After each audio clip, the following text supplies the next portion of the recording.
Hello, magandang araw mga kabeshi ko. So for today's vlog or for today's video, ito yung vlog. Ngayon ko pa na-edit. Anong petsa na, charis?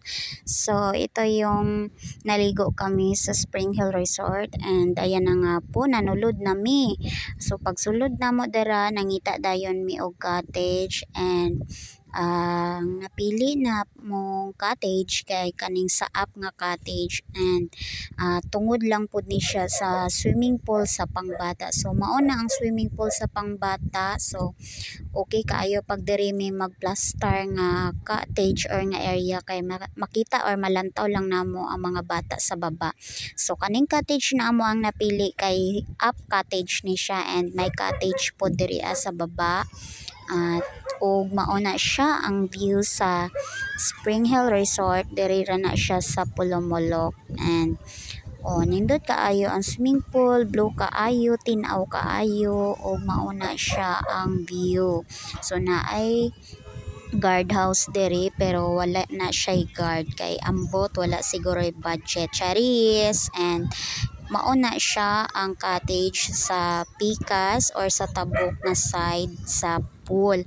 So kana pud nga pool nga inyong nakita kay sa baba pud na siya nga side. So bali 5 ka swimming pool ang naa, bali 2 ka pambata na pool tapos 4 ay 3 na pandagko or kanang swimming pool na mga lalom na siya. So mao na siya ang view sa pambata na pool. Ayan. So yung aking mga junakis, yung mga binabantayang bata, ayan, bulal kararats. So ayan, to ara ang amo ang daddy nagbantay sa mga kiddos habang ako diri lang sa ako dapit sa amo ang area kay gibantayan po na ako ang mga bag nga gibutang namo diri sa cottage and while waiting din po sa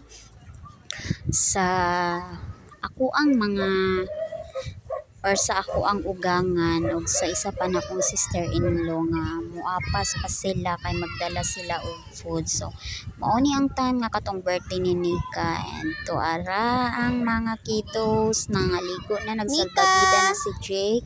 Mao ni si Ate Nika kaning naka-blue. Ayan, hello Ate Nika, siya ang nag-birthday, maong nakaligo mi diri sa pool.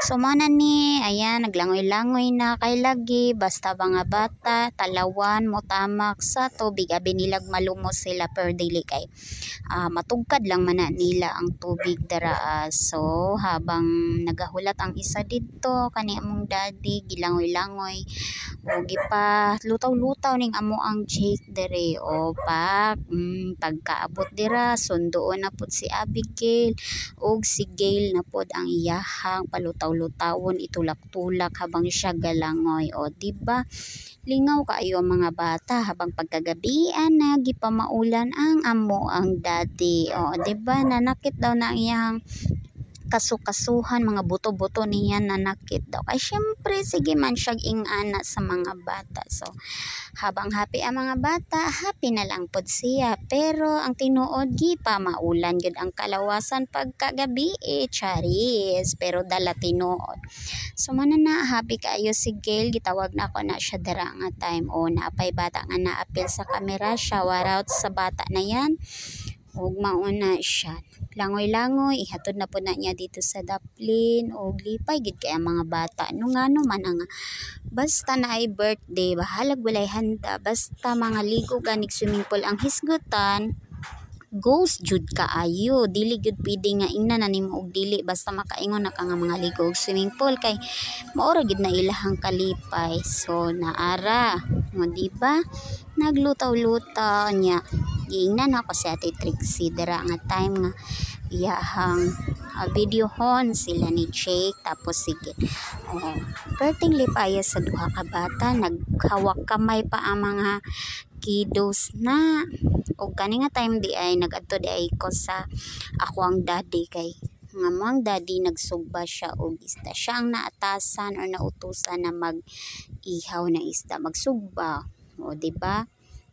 So mauna siya o giduol na nako siya dira and naa na siya naluto nga sinugbang tilapia. So mukaon unta ko ara nanguha na ako pero perti man deng inita guys yan apay langaw o nag-apil-apil gid ang langaw sa ako kay magpa-video pud lagi siya so mao na ang amo ang sinubas shout out atong dagko nga isda nga gisugba dito kay dili to mo gitaypayan dag-apil ni daddy haha so mao na ni pag-uli na mo perting ulan na around 3 PM na siya so mao lang to guys nanguli na mi ani kay parte nagyong tugnawa maligo no and taman 5 PM lang pangpod so to guys thank you for watching hope you enjoy my video please like and share and react thank you God bless.